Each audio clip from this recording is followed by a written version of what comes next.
Okay, thank you very much for joining with this Sutta teaching session. So we will start the session with paying homage to the Buddha by saying Namo Tassa. Namo Tassa Bhagavato Arahato Samma Sambuddhassa. Namo Tassa Bhagavato Arahato Samma Sambuddhassa. Namo Tassa Bhagavato Arahato Samma Sambuddhassa. So, as you know, this is a Sutta teaching session or Sutta related Dhamma sermon. So, we started a couple of weeks ago, and we have taken Sabbasava Sutta as the first topic in this series. Actually, we have discussed several weeks according to this sutta, and actually this is coming in Majjhima Nikaya. This is the second sutta in Majjhima Nikaya.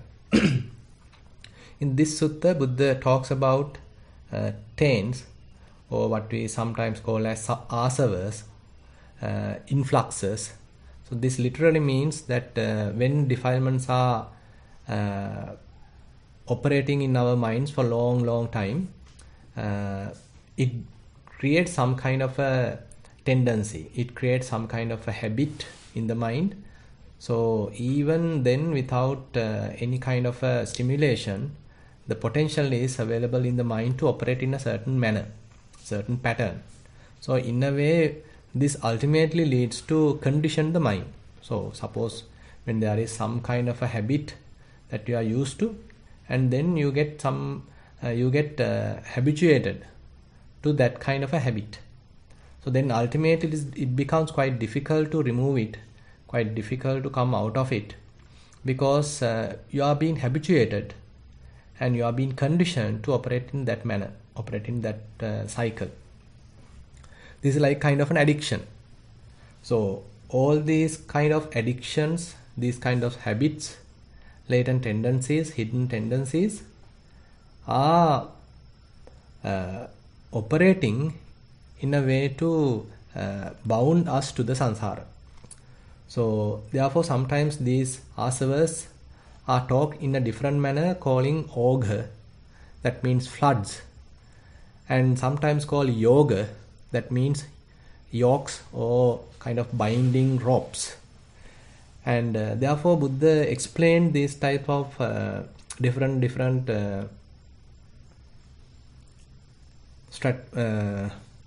tendencies in us, habits in us. And in this sutta, Buddha talks about three asavas: kamasava, which is the sensual desire; bhavasava, the desire for being, and this desire to continue, desire to exist; and avijjasava, the ignorance. And in certain other suttas, especially when it comes to Abhidhamma, it is mentioned another asava. This is called ditthasava, influx of views. Actually, influx of views can be considered under the ignorance, avijjasava, and therefore typically we have three asavas widely explained in suttas. So in this Sabbasava Sutta, Buddha talked about 6 strategies or 6 methods which we can apply occasionally, depending on the situation, to overcome asavas. So we were going through one by one. Number 1 is Attibhikkave asava dassana pahatabba. Where monks, there is a possibility of relinquishing these latent tendencies by wisely seeing, wisely understanding, especially wisely reflecting. So typically we think in a surface level or superficial manner, where we are not seeing the roots, we are not seeing the causes, and we simply take decisions and operate thinking just in the typical conventional manner. But in this yoniso manasikara, wise reflection, we are requested to see the causes, see the roots, and accordingly we are little penetrating to the deep levels of our mind, and that leads to proper understanding, that leads to correct understanding, And therefore this Asava Sangvara, this Asava Dasana Pahatabba, we discuss in length how it is happening to a unknown person or ordinary person who is not aware of the Dhamma and who is not practicing, and he is simply operating in the surface level. So what are the issues he is going through? So we discuss that in detail. And then we discuss the situation about Arya Savaka. That means the one who is practicing and well heard about Buddha's teaching. Therefore, he is in a good position to understand what is going on in his mind. So in this part, actually Buddha emphasized on Four Noble Truths, understanding suffering, unsatisfactoriness as unsatisfactoriness, not adjoining it to a person, not linking it to a self.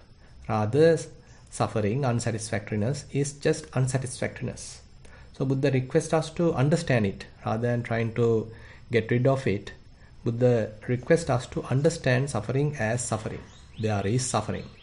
So looking at it objectively is one of the key point here. Rather than personifying it, rather than taking it as our own personal self-related experience, we have to look at it objectively. So we can recognize suffering as suffering, unsatisfactoriness as unsatisfactoriness. So as a result of that, we can go a little deeper and recognize the causes. Then we get to the second noble truth, that is Dukkha Samudaya. So once we recognize Dukkha Samudaya, once we understand Dukkha Samudaya, Buddha says they are the desires.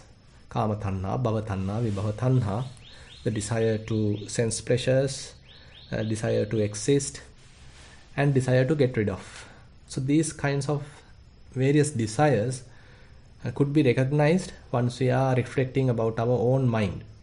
And Buddha says this is the cause of suffering. And once we understood those causes, Buddha asks us to let it go. So that is the kind of practice we need to do with related to the second noble truth. So once we let go of the desire, then again mind become calm, mind become free from suffering. Now the suffering has ceased. So once suffering has ceased, mind has certain level of peace, certain level of calmness, certain level of serenity, certain level of spaciousness, tension-free, stress-free situation. So Buddha asks us to realize that. Rather than thinking this is boring, this is monotonous, rather we need to give some marks, give some value to this tension-free situation, and as a result we can recognize this third noble truth, where there is no irritation, there is no resistance, there is no suffering, there is no unsatisfactoriness, rather the mind is in a very peaceful situation.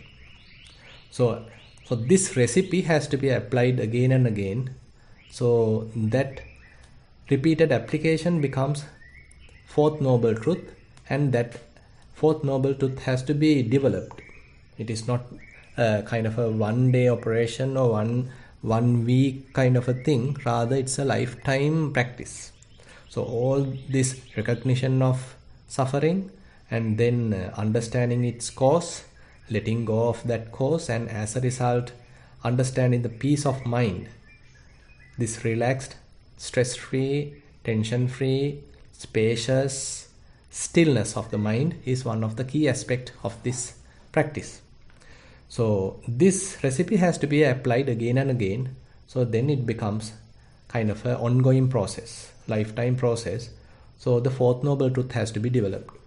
So we discussed this also in detail. Then we came to discuss the various other strategies Buddha is recommending. The second one is by Sangvara Pahatabba, that means restraining ourselves. So we have, as human beings, we have ears, eyes, nose, tongue, body and mind, and how effectively are we using them? How correctly are we using them? So this really matters, because otherwise if we misuse our faculties, then unnecessarily we get into trouble, because it's a kind of an opening to various defilements. And we may trigger various defilements because the latent tendencies are available, asavas are available. So when various unsuitable triggering happens through the senses, so ultimately we are developing asavas, we are developing defilements, and therefore Buddha asks us to restrain our senses. Then number 3, asana patisevana pahatabba. As human beings, we need clothing, we need food, we need dwelling place, we need medical requisites. So these are in a way the essentials we need in order to live. But while using these requisites, we have to be mindful, we have to be vigilant, because otherwise we might compare our usage of these requisites with someone else. And we might think we are the ones having the best, and he or she doesn't have the best. So as a result, my conceit can arise. On the other hand, if I think, okay, I am poor, I don't have much things, and the other one is having the best thing, so the jealousy can arise. So likewise, if we don't know the real purpose of using these various requisites, again there's a possibility of arising different defilements. So therefore Buddha asks us to wisely reflect when we are using these 4 requisites. When we are, say for example, when we are eating, so why are we eating? So what is the purpose? It is not for any beautification, it is not for any kind of a playful action. Rather it is to continue our life, to protect this body, because this totally depend on the food. So without food, the body won't last. Therefore, in order to maintain this body, for our sustenance, we need food. So that is why we are eating. So the other person also eating, I am also eating. So likewise, we have some similarity. So there is nothing much to be conceited, nothing much to be jealous, because food is eaten for a purpose. So likewise, we can reflect on clothing, we can reflect on dwelling places, and we can reflect on medicine. Then we went on to number 4, Patiseva Adivasana Pahatabba, where Buddha mentioned that we have to be patient, because most of the situations are beyond our control. So we have to have a lot of patience, we have to have a lot of endurance to cope up with the situation. Suppose nowadays the corona epidemic is there, pandemic is there. So some cities, some countries are locked, and we are asked to maintain social distance, and we are asked to wear masks, and none of these are interesting, none of these are comfortable. But we have to be patient with these situations, because otherwise we get into trouble, and other people at large also get into trouble. So therefore we have to bear the situation. So similarly, if it is hot, if it is raining, so if there are certain other difficulties, we may take various precautions and we may take various actions to minimize, but still certain part we may have to bear, we may have to be patient. So this patience, therefore Buddha highly recommended and highly praised, telling that patience is the best austerity. Kanti paramang tapo titikha. So in this our meditative life, in this spiritual life, patience is a must. There is no any instantaneous kind of an enlightenment, there is no any instantaneous kind of a freedom, but rather it's a gradual process, and therefore we have to patiently navigate, patiently go through this whole process. So not only that, Buddha mentioned that we have to be patient on various mosquitoes, wind, sun, snakes, and even the bad words coming from others. All these situations we have to be patient. And then we discussed about abandoning by avoiding. There may be various unsuitable places, there may be bad friends, and on such occasions we have to avoid them. We don't need to get on to any trouble by associating bad people. If we really know he's a bad person, why are we going to get into trouble by associating him, associating her? So we can protect ourselves by not associating them. So in this section, actually, we discuss in length coupling with Sevita, Asevita Sutta, Sevitabba, Asevitabba Sutta, where Buddha in detail mentioned that most of the situation we have to decide whether are we going to associate or not associate depending on the wholesomeness in our mind. So if the wholesome states in our mind increases and unwholesome states in the mind diminish, then we can associate. On the other hand, if unwholesome states increase and wholesome states diminish, then we better avoid association. So this is quite practical, and in a way it is common sense that whatever the bodily contact, whatever the verbal conduct, various mental conduct, so whenever we are thinking, whenever we are talking, whenever we do various activities, if it is leading to wholesomeness, if it is leading to the development of wholesomeness, we may continue, we may associate. But on the other hand, if it is leading to unwholesomeness, if it is deteriorating our skills, our spiritual qualities, then we better avoid it. So likewise, whenever we see something, hear something, smell something, contact with something, so all these practical situations, Buddha asks us to see this point where whether it is leading to some kind of spiritual growth, some kind of wholesomeness, or are we diminishing our already available good qualities. So depending on that, we have to take a decision.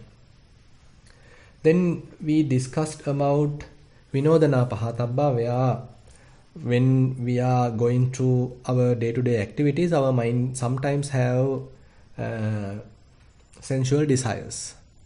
On such occasion, we have to be aware of what is going on in the mind, and rather than encouraging such desires, Buddha asks us to nadivaseti, not to tolerate it, and pajahati, abandon it, and vinodeti, remove it, and again byanti karoti, just away with them, and anabhavangameti, trying to keep the mind free from such desires. On the other hand, if there is any kind of ill will arising in the mind, rather than tolerating it, rather than keeping it or encouraging it, we have to abandon it, remove it. And if there is any kind of cruelty arising in the mind, that too we don't need to encourage. We don't need to become a victim of that. Rather, we need to avoid it. We need to remove it. And Buddha summarized it telling uppanne papake akusale dhamme, where in summary, whatever any kind of unwholesome states arising in the mind, rather than encouraging them, once you recognize this is not good for me, this is not good for the other people, so we need to remove it from the mind. So this removal actually has various levels. We can use various strategies to cleanse the mind. Actually, strengthening the mind for this process is one of the important aspects of the Buddha's teaching, and now we can get on to that. So this is where we are empowering the mind. This is where we are strengthening the mind in order to develop the positive qualities and in order to minimize the negative qualities. Now that is number 7, how one may develop one's mind in order to strengthen the situation, in order to increase the wholesomeness and to decrease the unwholesomeness, in order to empower the mind and to cope with various difficult situations. So likewise, there are many benefits in this section where Buddha in detail explain how one can develop one's mind by using various strategies. So these various strategies actually depending on even the situation and depending on the various person. Here actually I have taken some information from Anapanasati Sutta. Anapanasati Sutta is also available in Majjhima Nikaya, and in this Anapanasati Sutta, this is also a very interesting and very useful sutta for us as practitioners. Probably we will take this sutta also in a later time in order to discuss. But here I am going to summarize this part, because in Sabbasava Sutta, in this section, number 7, Asava Bhavana Pahatabba, Buddha directly talks about Bojjhanga. Probably you might have heard about Bojjhanga. There are 7 enlightenment factors we call as Sambojjhanga or Bojjhanga, which are actually conducive factors for understanding, conducive factors for wisdom, bodhi, realization. So that is why they are called Bojjhanga. And Buddha mentions about these Bojjhangas and how to develop them in order for knowledge and freedom, and this is briefly mentioned in Sabbasava Sutta. So therefore for a beginner it is difficult to understand what is these Bojjhangas, how they are going to develop, because that information is not mentioned in this sutta, but it is well mentioned, well explained in Anapanasati Sutta. So therefore let me explain it little bit so that it is useful for all the practitioners. So how one can develop various Bojjhangas. In Anapanasati Sutta, this is, as I said, this is well explained. And using Kayanupassana, using Vedananupassana, using Chittanupassana, using Dhammanupassana, one can develop Bojjhangas. So it is, therefore you can understand it is not unique to any kind of a practice, but each practice can be properly utilized in order to develop these various enlightenment factors. Say for example, if we take Kayanupassana. So according to this Anapanasati Sutta, Buddha explained whole Anapanasati in 16 steps. The first 4 steps belonging to Kayanupassana, next 4 steps belonging to Vedananupassana, next 4 steps belong to Chittanupassana, and last 4 steps belonging to Dhammanupassana. So if we take the first 4 steps, just to explain you how to develop Bojjhangas using Kayanupassana, let me explain this so that the same aspect, same method can be applicable to the other sections as well. Say you are simply being aware of breath. Say now you are aware, okay, now I am breathing in, now I am breathing out. I am breathing in, breathing out. So likewise we start with a very simple manner. We sit cross-legged, we keep our eyes closed, we may be going to a silent place, in a suitable place, and not thinking about the past and not thinking about the future. We are trying our best to focus our attention on breath. So this is a kind of a standard practice, widely practiced by millions of practitioners, millions of people. So at the beginning, this practice has some difficulties because our mind is not tamed, not focused, not concentrated. So therefore it again and again shifts to the past memories and again shifts to various future plans, hopes. So therefore we have to struggle in the beginning in order to tame the mind, because it's still our mind doesn't like to stay with breath because it is a boring aspect, boring phenomenon. It is not that attractive. So we need a lot of effort to bring it back again and again. The distracted mind has to be brought back again and again to the breath. So assume that we succeeded. Now we can keep our attention for a considerable period of time on breath. One breath I am with it, another breath I am with it, another breath I am with it. Likewise, suppose for consecutive 20 breaths, consecutive 50 breaths, consecutive 100 breaths. So likewise we can keep our attention on breath. There you can understand certain skills are being developed. When we started our meditation, we didn't have any of these qualities. We may have in a very weak level, but now we are trying to strengthen those special qualities.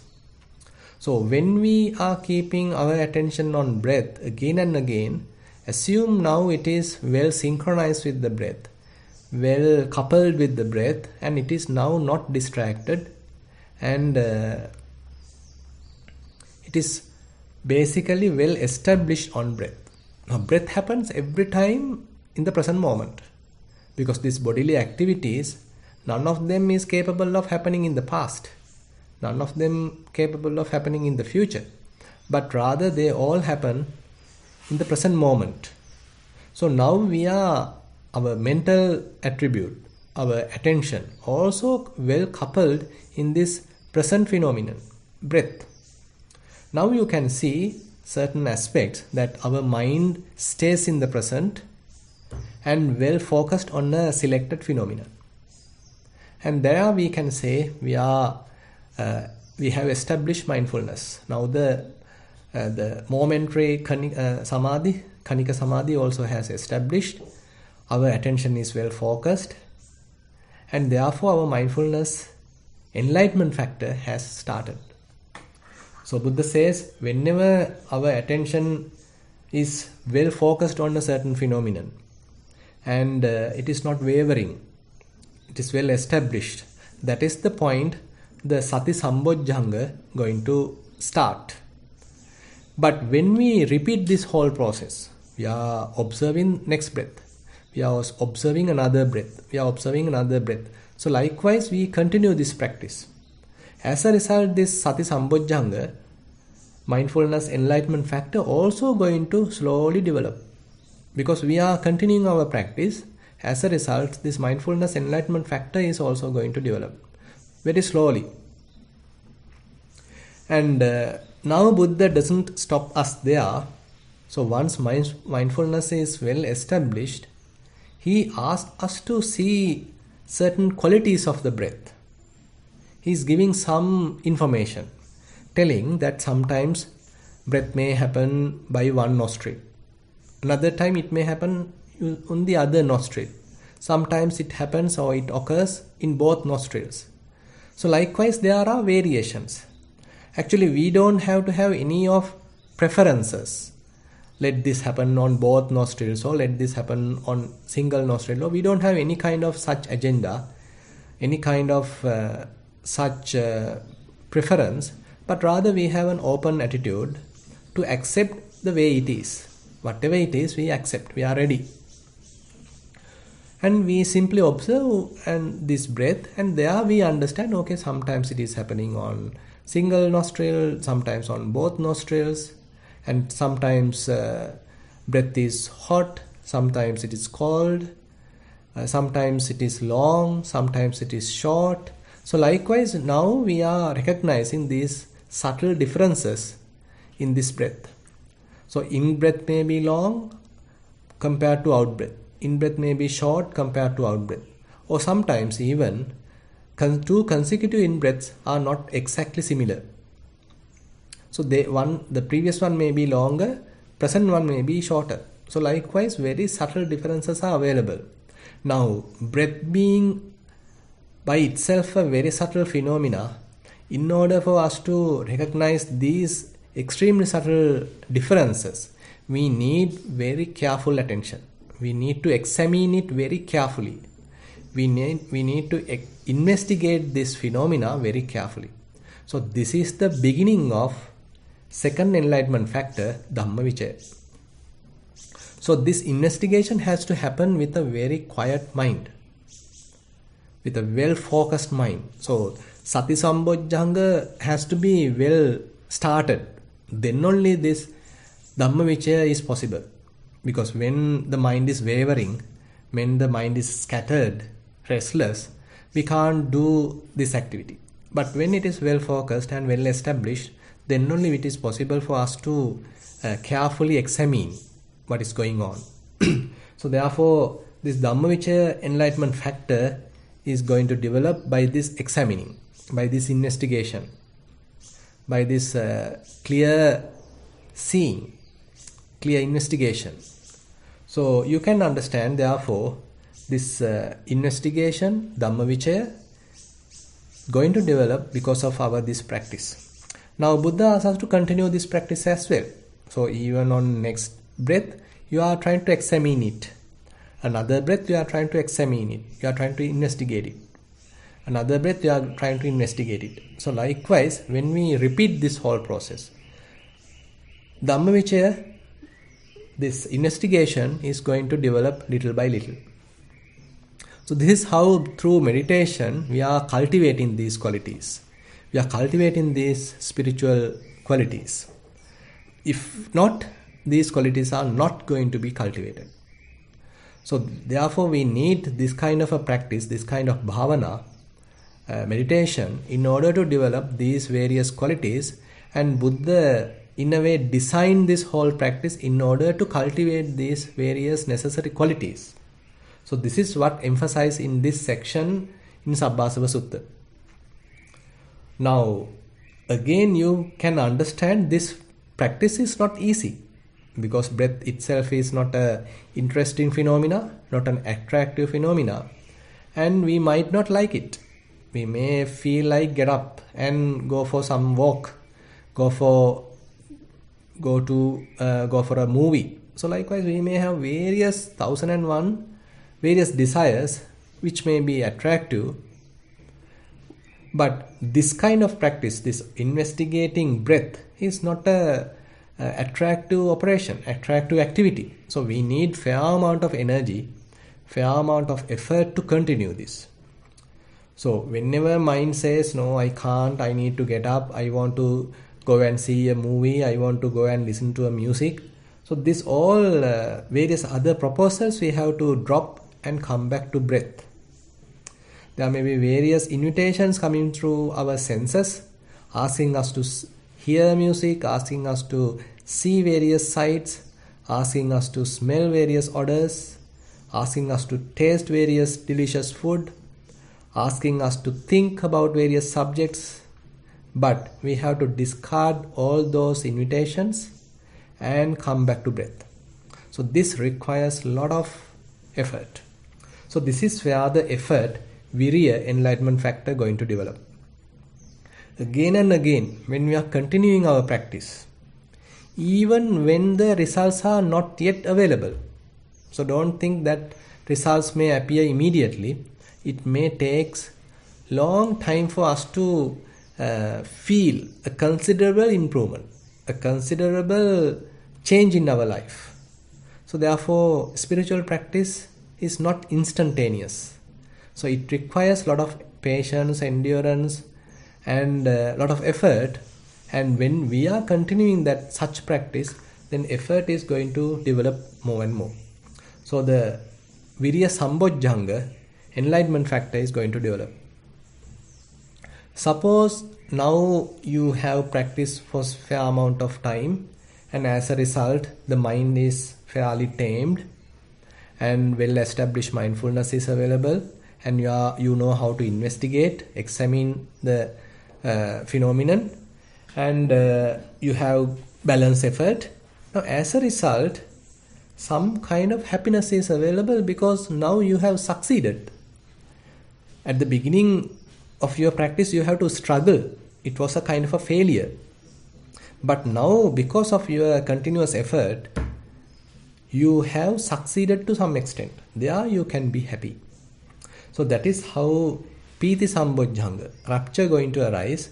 So once you recognize, okay, now mind has fairly tamed, fairly focused, and I can examine the present phenomenon, don't need to struggle, rather mindfulness is well established, then you have some sort of a contentment, some sort of a slight happiness.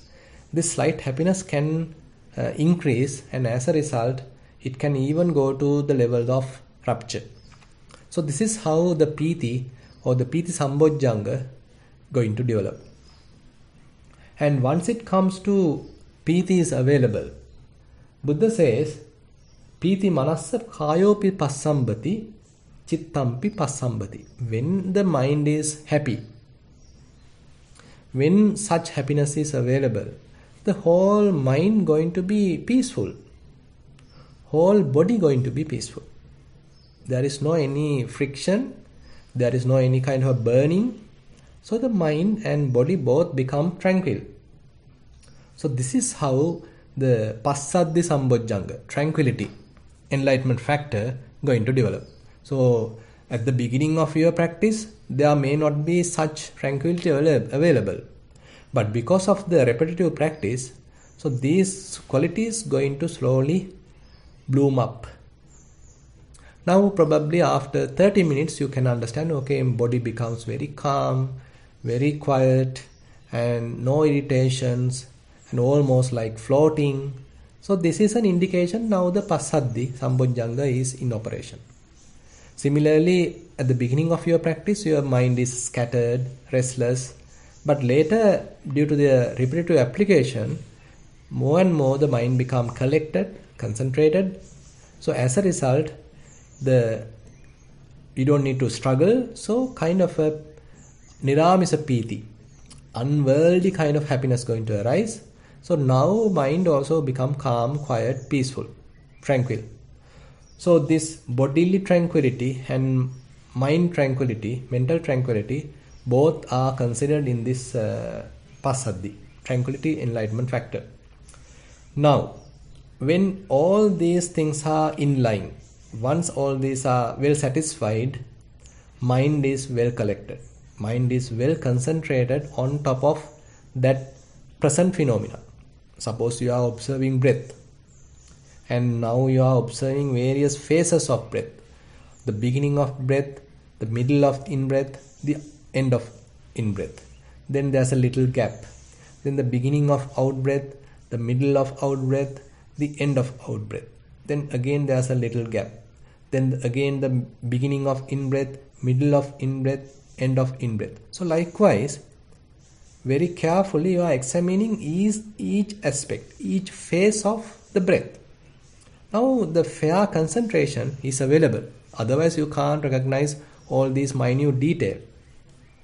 So this is how the concentration, we can say it's a kanika samadhi, where each very subtle phenomena is focused, well focused by the mind.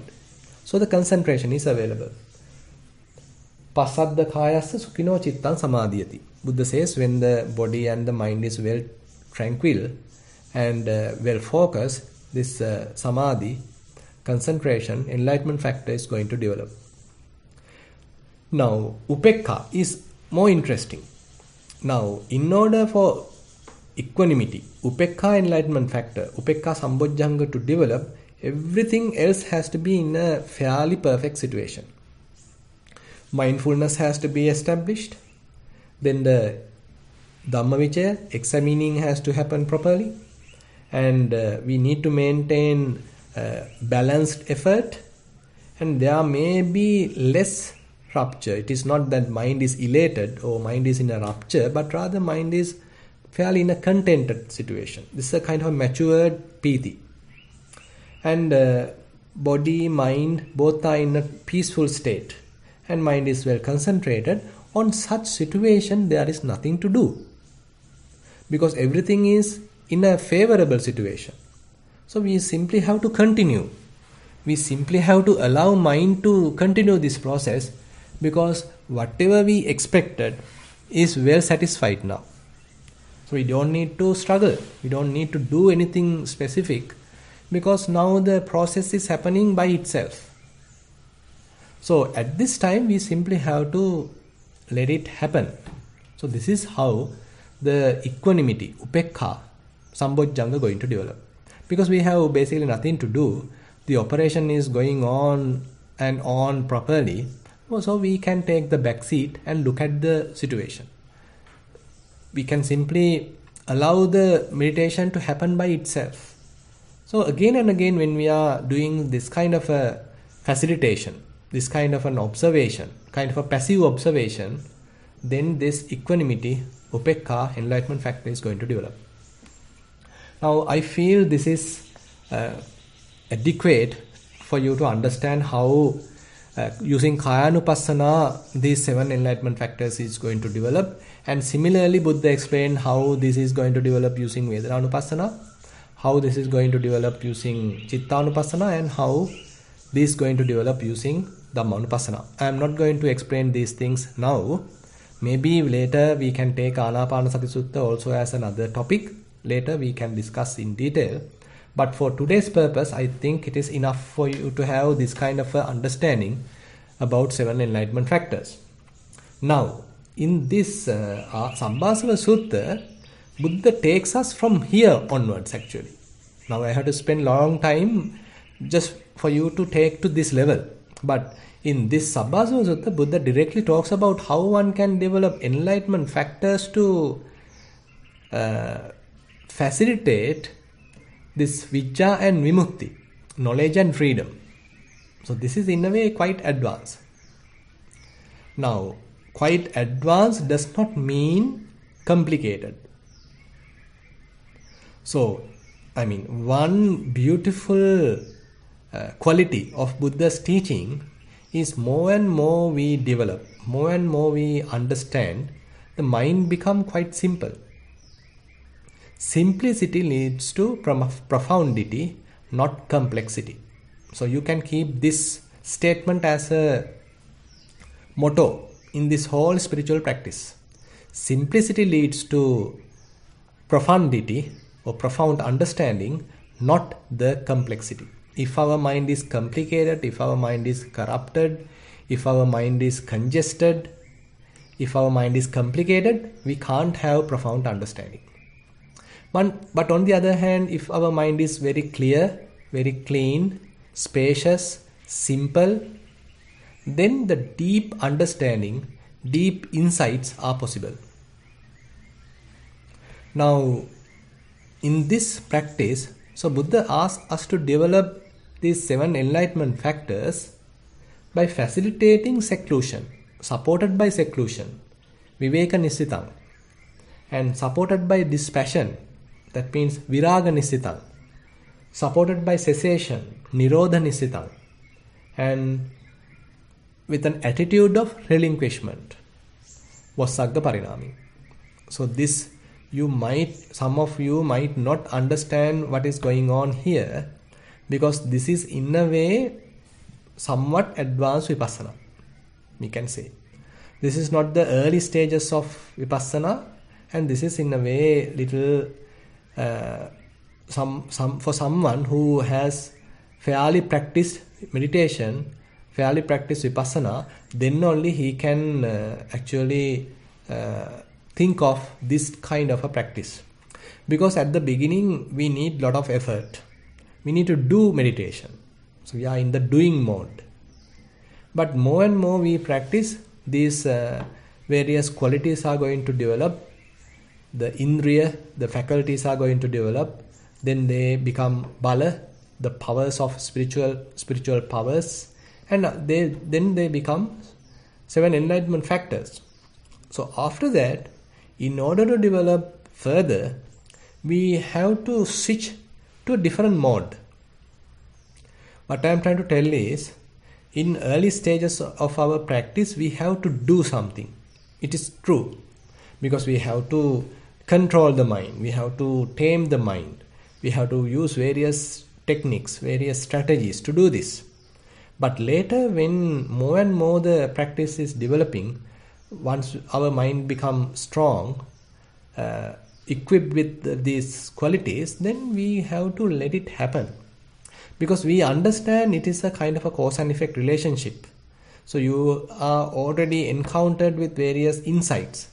So these insights let the yogi to understand, okay, now let it happen. Don't struggle. Don't exert too much effort. now let the practice happen by itself. Now we are not in the doing mode, but now we are in a kind of a letting go mode. So we let the process to happen. We become a passive observer. It does not mean we give up the practice. We continue our practice, but in a more relaxed attitude.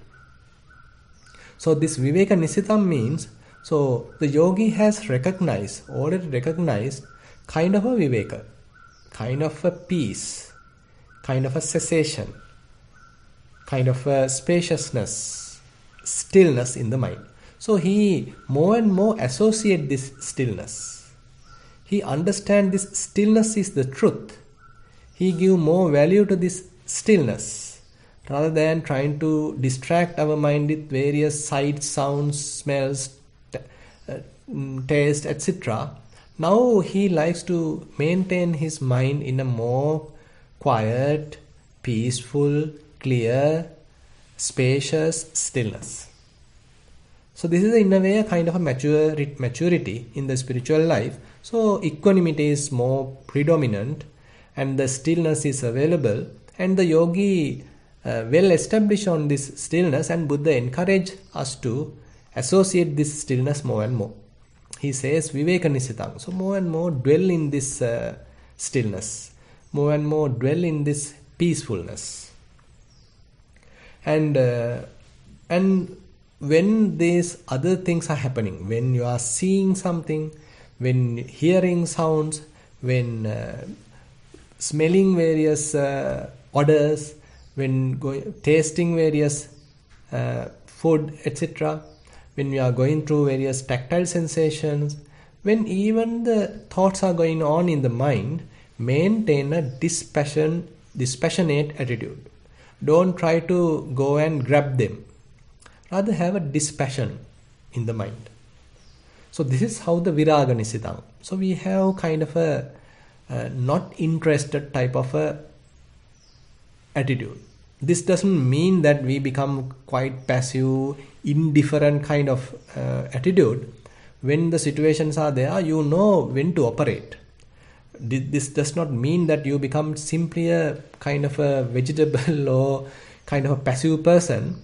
Rather, you know when to operate. What is the proper time for you to take an action, and what is the proper time just to look at the situation, just to observe the situation. Because most of the time, we are putting our hand unnecessary, because we have the doing syndrome.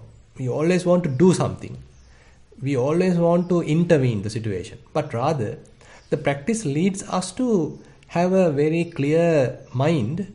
There we understand, okay, this is the place I need to intervene, and this is the place I don't need to intervene. So you have that understanding. So these enlightenment factors, therefore Buddha asks us to develop in a more relaxed manner and with a dispassionate attitude towards the other various phenomena, and to associate that cessation, because now the mind is not put on to see arising and passing, but rather mind is well settled in the cessation, well settled in the peacefulness, well settled in the spaciousness, stillness. And that is what Buddha is encouraging. And now yogi understand whatever arising is passing away. So there is no point of grasping, no point of holding, because it is ultimately going to cease, ultimately going to disappear. So why am I going to cling? Why am I going to grasp? So he has the attitude of letting go. So this Vassagga Parinaming ripens in relinquishment. So more and more the yogi have the attitude of letting go. He is not going to grasp. And one of the very beautiful statement by Achancha. So he says, if you let go a little, you have little peace. If you let go more, you have more peace. If you let go totally, you have total peace. Simple as that.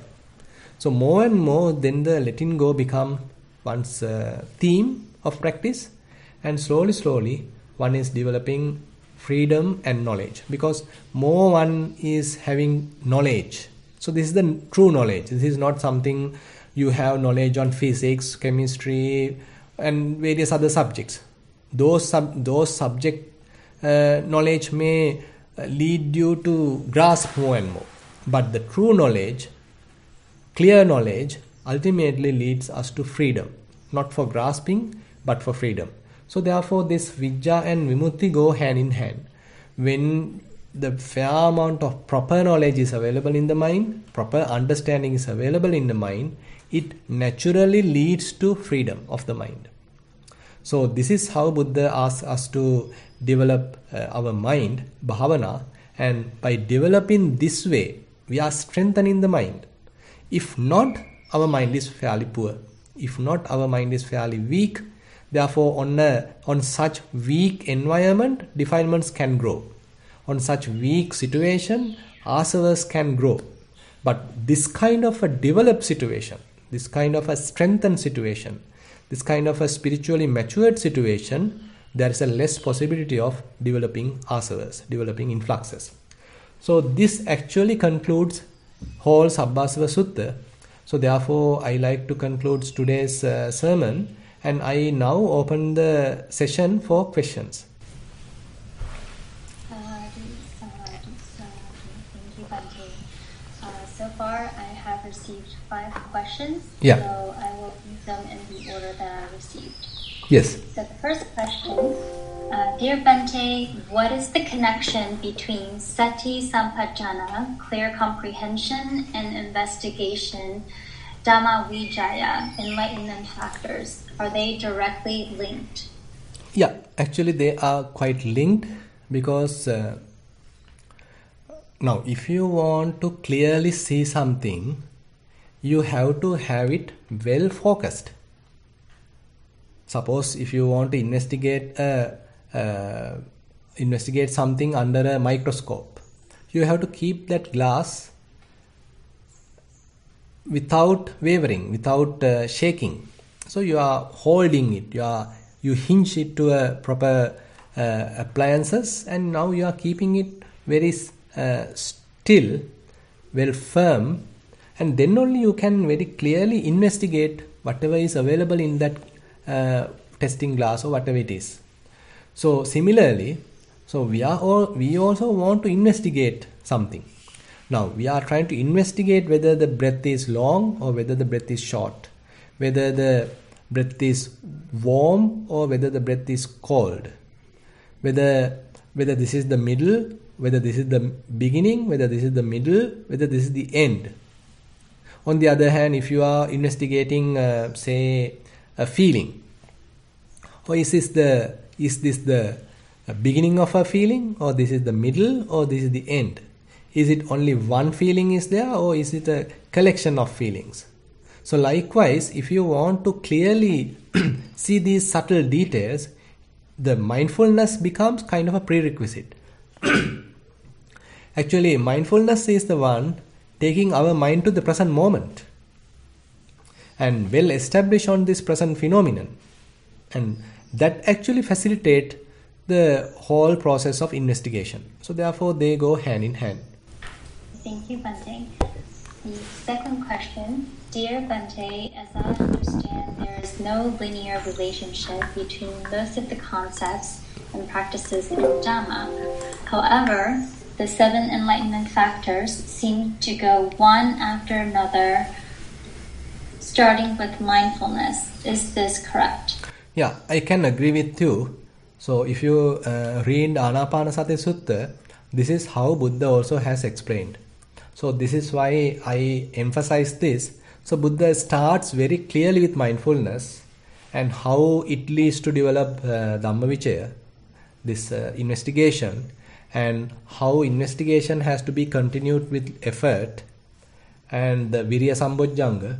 And once it is successful, then slowly kind of happiness going to sort of blossom, going to promote, going to start, and then the body become tranquil, mind become tranquil. The tranquility may not be available at the very beginning of your practice. So tranquility is in a way a result of the previous successions of the previous enlightenment factors. And once this body and mind is calm, quiet, peaceful, happy, then only the concentration going to arise. This is well mentioned. Say for example, if you refer the Pali, Buddha says, Sukhino chittang samadhyati. This means the body and the mind has to be happy in a very comfortable situation in order for this correct samadhi to arise. So this samadhi is a kind of a pleasant samadhi, pleasant concentration. It is not a kind of a block or kind of a hindered samadhi, but rather it's a kind of very pleasant, very peaceful type of a samadhi. Here what we are talking. And ultimately, when everything is successful, basically nothing to do. We simply have to observe the whole process in a little passive manner. So the equanimity enlightenment factor is going to develop. So therefore, I agree with you that these enlightenment factors or the arising of these enlightenment factors have a linear relationship. But anyway, as you proceed, certain enlightenment factors become dominant. Say for example, more and more the whole practice is leading towards the upekha, leading towards equanimity. And for such equanimity to have, you need to have mindfulness definitely. And this mindfulness is not kind of an effortful mindfulness. Later the mindfulness also evolve to an effortless mindfulness, kind of a pure awareness kind of a mindfulness.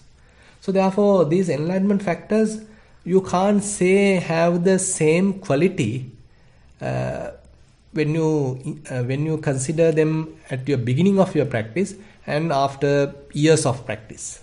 So suppose someone is practicing diligently. If you consider his say first 5 years, and he has certain level of enlightenment factors. But after 5 years of practice, he also has certain levels of enlightenment factors, but in various different qualities, different levels. And certain enlightenment factors have come to the front, especially mindfulness, investigation, and equanimity. They have come to the forefront. And concentration also evolve in a different manner. It is not kind of a focused attention kind of a concentration, rather it becomes a very opening kind of a concentration. It's a kind of a collectedness, kind of a spaciousness is there, but not distracted. So these are various different qualities, more and more evolving as you continue your practice. Okay, thank you, Bhante. The next question, dear Bhante, in the case of mindfulness of breath, can you explain the differences between samadhi and vipassana practice? Is it correct that in anapanasati samadhi practice, we just know the breath as it goes in, out, and know the beginning, middle, and end of the breath? But using the breath in kayanupassana, we go beyond the observations in samadhi practice, knowing the beginning, middle, and end of the breath, to also knowing its element characteristics. Yeah, actually, anapanasati meditation is, we can say, kind of dualistic, where it has the capacity to develop concentration, purely concentration, and again, it has the capacity to further develop vipassana, because at the very beginning, you can't say immediately anapanasati leads to develop vipassana. Rather, the beginning stage, we can say kind of establishment of mindfulness, introducing of clear comprehension. So likewise, certain aspects are there, samatha aspects are there, but later you can convert it purely to vipassana. So say for example, when you are clearly seeing, so this is the beginning of the breath, in-breath, this is the middle of the in-breath, this is the end of the in-breath. So this actually promotes clear comprehension. Now you are trying to investigate it. Now you are trying to examine the phenomenon. So this is how the sampajanya going to start. So this is how actually the Dhamma Vichaya being facilitated. So we can say sampajanya is actually a kind of the seed of Dhamma Vichaya. Because Dhamma we can say is a more elementary level understanding of various phenomenon, but the clear comprehension on the other hand may be the front level, but still clearly understanding various aspects. So therefore they have some beautiful relationship. So if you are interested purely on samatha practice, this too much investigation is not encouraged, because proper investigation actually promotes vipassana, insights.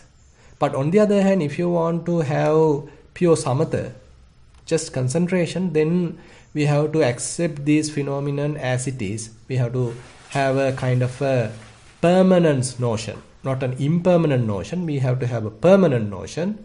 In a way, we are conditioning the mind, and this is how the samatha practice is being developed.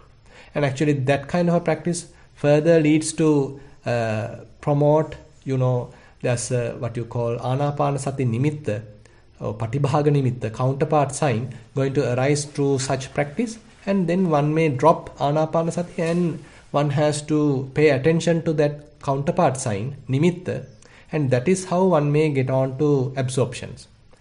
But on the other hand, in vipassana practice, such nimitta is not used for investigation, rather the breath itself is being used for investigation, and further it will lead to various feelings, and then one may start to observe the mind, and that is how these 16 steps are well explained in Anapanasati. Okay, thank you, Bhante. Yeah. Next question. How does the practice of the Bojjhanga facilitate healing, specifically curing diseases? This is clearly mentioned in the suttas where the Buddha himself asked monks to chant the Bojjhanga for healing illnesses that he himself had. Yeah, of course. This is a very interesting question. Thanks for raising it.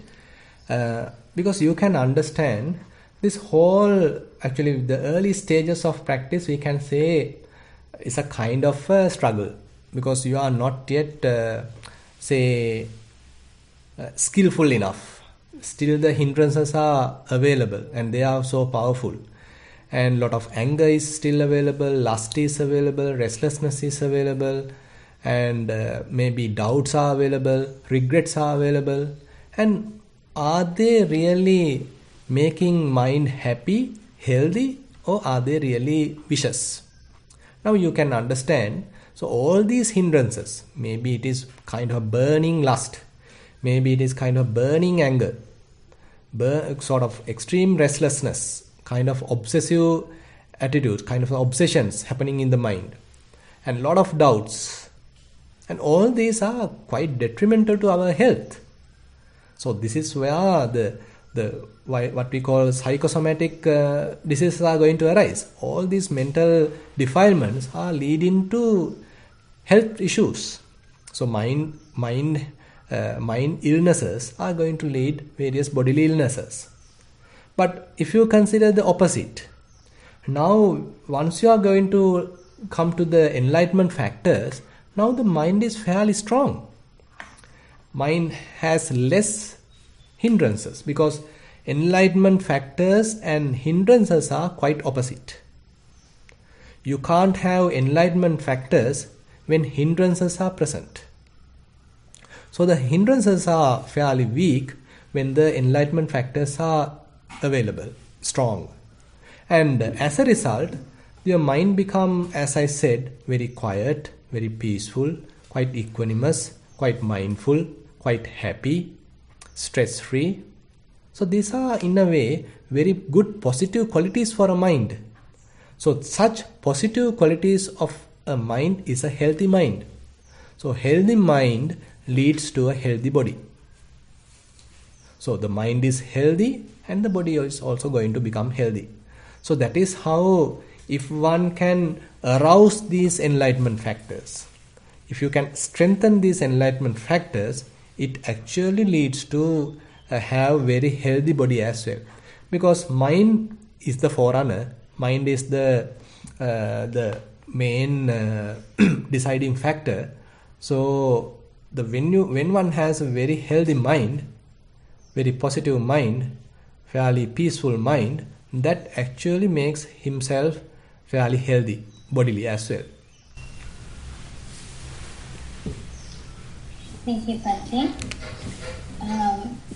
Second to last question that I've received. Bless the triple gem, Bhante. Satta, Virya, Sati, Samadhi, Panya, Dharmatas arise in us one by one, or all five individually?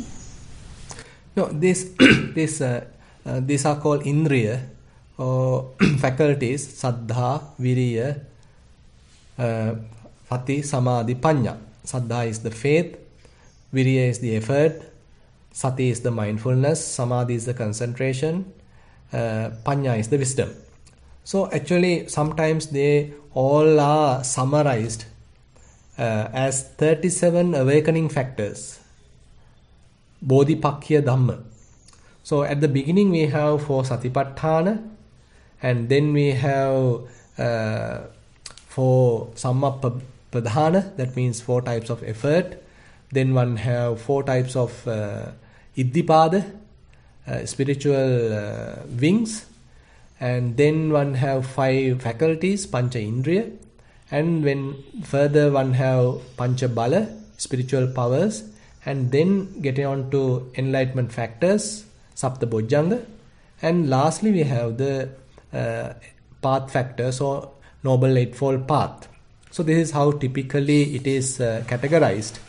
Typically it is tabulated or explained.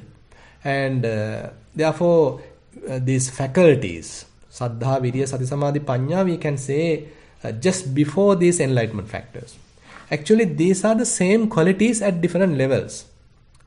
Now you have mindfulness at Kayanupassana level, and then you have some different kind of mindfulness at the Vedananupassana level, and you have further developed kind of mindfulness at the Chittanupassana level, and again more developed, more refined in Dhammanupassana level, and such mindfulness further evolve. Now none of these qualities don't think that they are fixed. All these things, all these spiritual qualities are evolving. This is how they are developing. This is how they are coming to their fruition or their completeness, their maturity. They start very slightly, very weak manner, but slowly, because of our repetitive practice, they are going to develop. And the 5 faculties, Indriya, we can say typically, according to the typical explanations, they are before enlightenment factors, and more actually when the spiritual faculties, Indriyas, are developed, then they become enlightenment factors. Thank you, okay. Yeah. And the last question that I received: how would a long-standing practitioner know that Bojjhanga are actually gradually developing in him or her? And thereafter, how would he know when Sati Sambojjhanga is transitioning into Samma Sati? Yeah, actually these are quite subtle, and so actually more during our practice it is quite difficult to understand all these in detail, because if you are trying to investigate and refer all these things, checking, okay, am I now contributing to Sati, am I now developing Dhammavicaya, enlightenment factor, and all these blah blah things in your practice, I mean it's not the objective. Don't think that these explanations of these suttas are for you to readily use immediately in your practice. Rather, these are more elaborations, explanations given by the Buddha, how when we develop, when we are engaged in practice, how these are properly happening. So this actually convinces us. This kind of an explanation given by the Buddha helps us to give us a lot of confidence. It is not waste of time. It is not just looking at air. It is not waste of time, but rather it has a proper meaning. It has a proper reason. That is why we are doing it.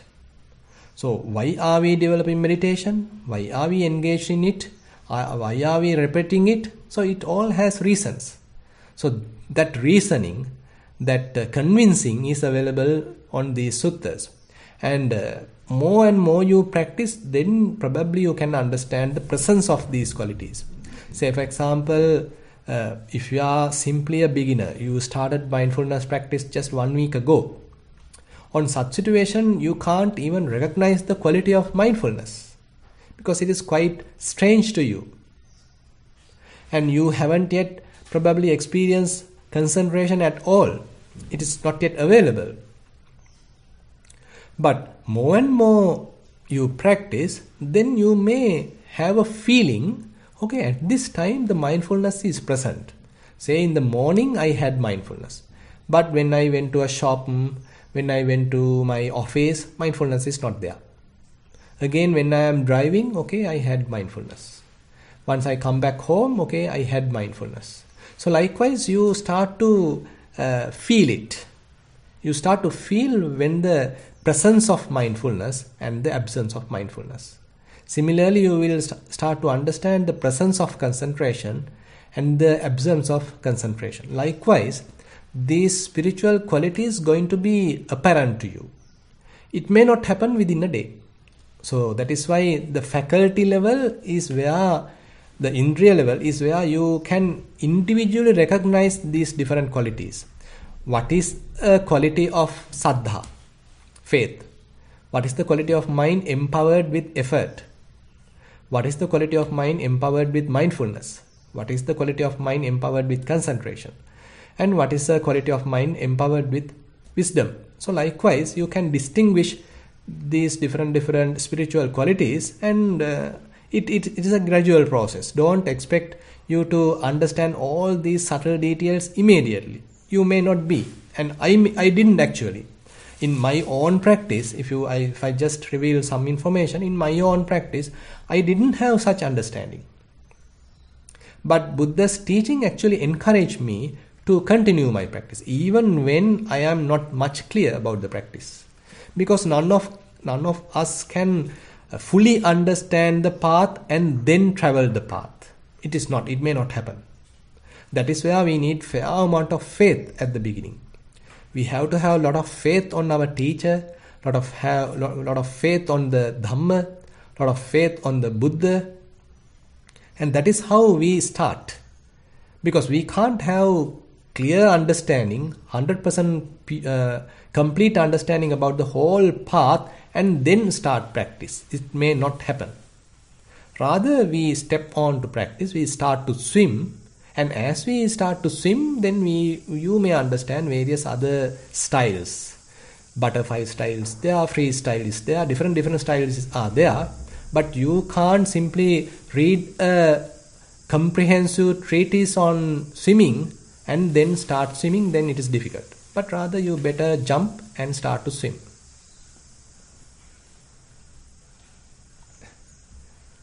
How about are you swimming now, Jennifer? Yes, I am swimming, Bhante. Yeah. I'm learning the various styles. Good. Bhante, I believe that's all for the questions that I received, and I don't see any raised hands either. Right. So you may share merits. Yeah, okay. Thank you very much, Bhante. Yeah, okay.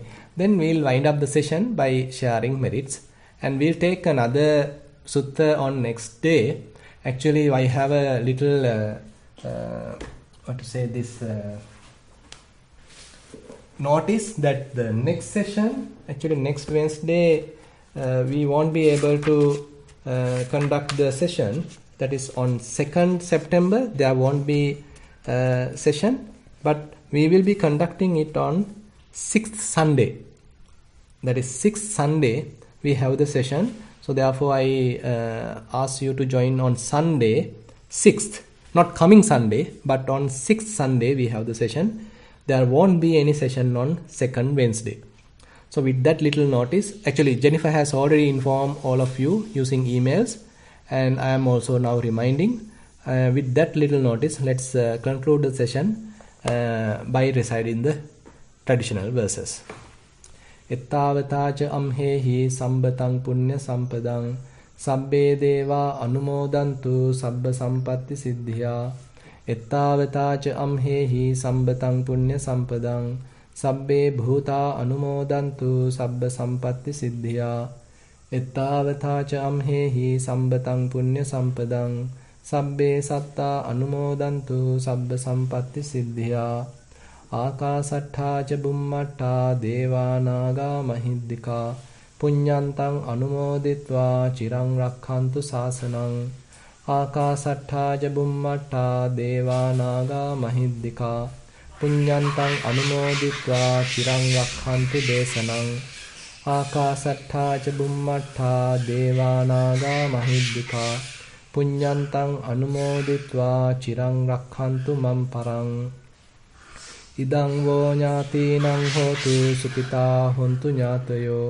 ඉදං වෝ ඥාතිනං හෝතු සුඛිතා හොන්තු ඥාතයෝ ඉදං වෝ ඥාතිනං හෝතු සුඛිතා හොන්තු ඥාතයෝ ඉමිනා පුඤ්ඤ කම්මේන මාමේ බාල සමාගමෝ සතං සමාගමෝ හෝතු යාව නිබ්බාන පත්තියා ඉමිනා පුඤ්ඤ කම්මේන මාමේ බාල සමාගමෝ සතං සමාගමෝ හෝතු යාව නිබ්බාන පත්තියා ඉමිනා පුඤ්ඤ කම්මේන මාමේ බාල සමාගමෝ සතං සමාගමෝ හෝතු යාව නිබ්බාන පත්තියා සාදු සාදු සාදු Sadhu.